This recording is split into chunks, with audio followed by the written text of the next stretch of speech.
Welcome back to the Journal. As I promised you guys, this is our second content of the day. And I decided that I'm going to throw a curveball at you guys. Oh my God, I can't believe I'm doing this. But sometimes, you got to go in a different direction, catch you guys by surprise. But this particular December Christmas movie that I'm gonna talk to you about, oh my God, it's something that I remember when it premiered, and once every year around this time I watch it just for the nostalgic standpoint. Obviously I view it a little differently nowadays, but this movie that I'm talking about, it's called Arthur's Perfect Christmas. It was released back in 2000, and it's funny because I remember when it actually premiered.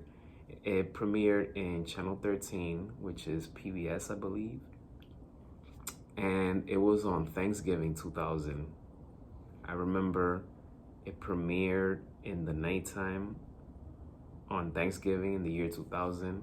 It's been 22 years, which is crazy. But I remember and at the time, in the early 2000s, late 90s, early 2000s, I was a big Arthur fan. So anything that that Mark Brown would put out, whether it's a new episode or new movie or whatever, I would watch it. So Arthur's Perfect Christmas, out of all the things, now that I'm older, I view it differently. But when I was little, I was crazy about this movie. But as an adult, there are two things that I like about this movie: the introduction music and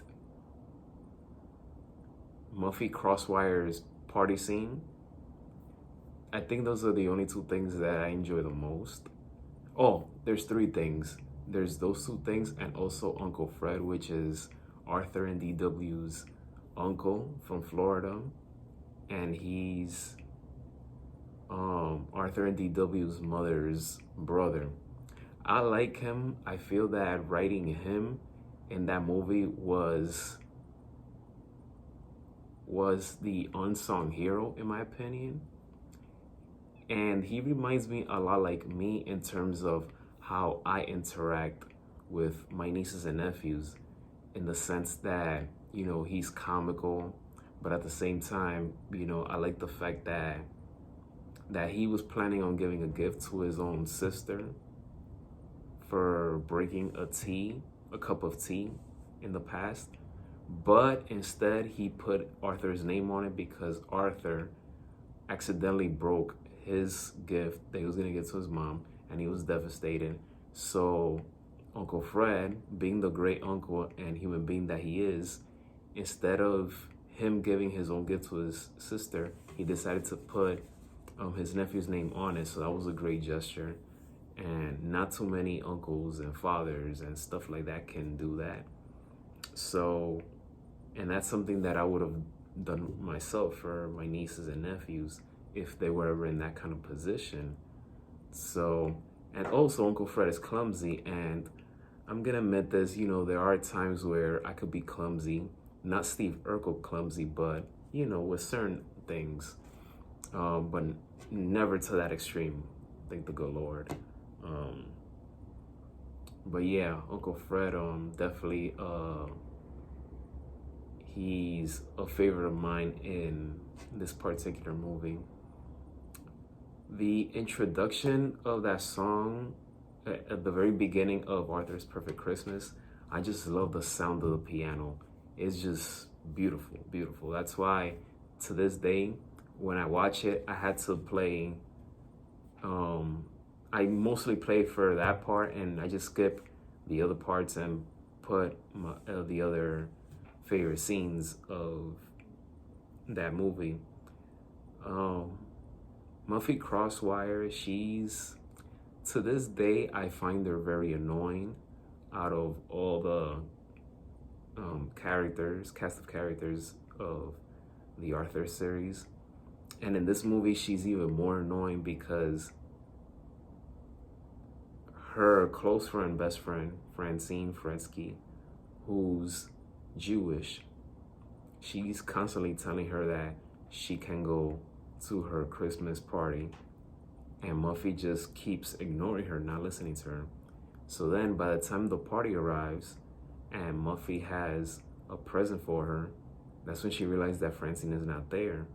So she calls Francine, basically goes livid like, everyone is here but not you. And Francine told her, like, I told you 1,000 times that I can come because it's Hanukkah. And you know, Hanukkah is a big part of the Jewish community. So the fact that, and then when Muffy responded that you can see your family any time, any day, and it's not like Hanukkah is important as Christmas. Whew. Oh my God. Ugh. Straight up disrespectful. And then Francine was shocked by the response and she just hanged up on her.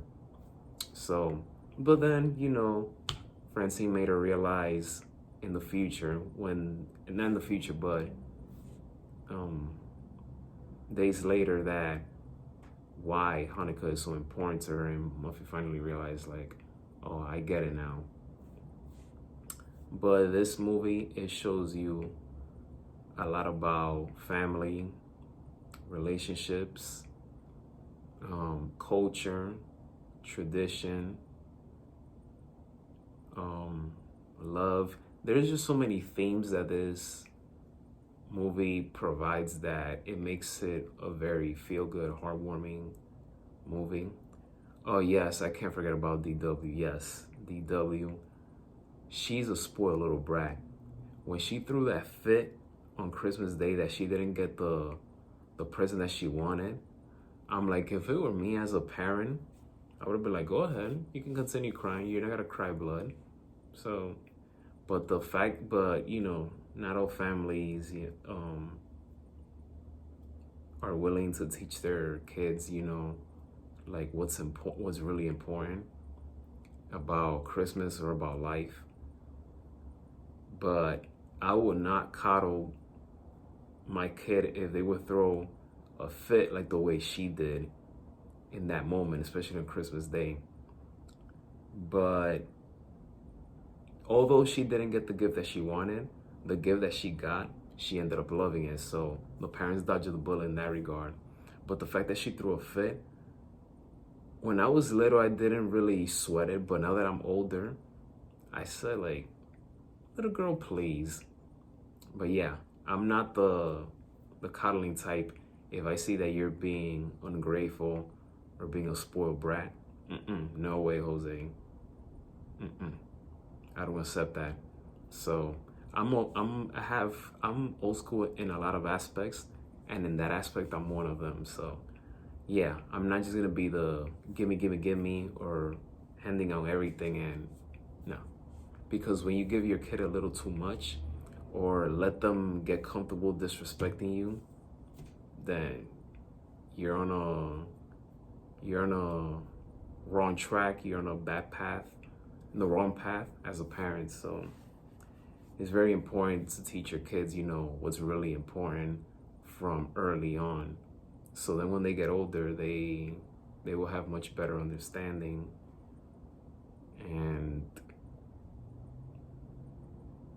not make the same mistakes when they have their own kids. I know I'm going a little off track. You guys might think I'm going a little off track, but that's my opinion on parenting, especially when it comes around the holidays. From 1 through 10,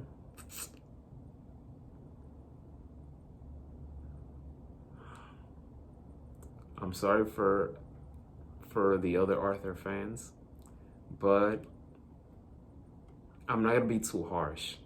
I'm gonna say from 1 through 10, I'll give it a 6.5. Now you guys think like, Mike, that is harsh. No, because I could have given it a 4 or a 3, but the reality is, like, there are some flaws in this movie, And but at the same time, you know, Christmas projects shouldn't be that critique harshly, because I mean the movie does have a lot of good things going on, but they also have their flaws. So I feel that 6.5 is a reasonable score. It's not like I'm giving it a 9 out of 10 or an 8 out of 10. 6.5 is good enough. So yeah, that's my score. And don't judge me, that's my opinion. That does it for this content. Thank you for watching. Hope you guys enjoy these two videos that I'm putting out for today on the MMM Journal. Hit that thumbs up, hit that subscribe button, and as always, be safe, and may God bless you all.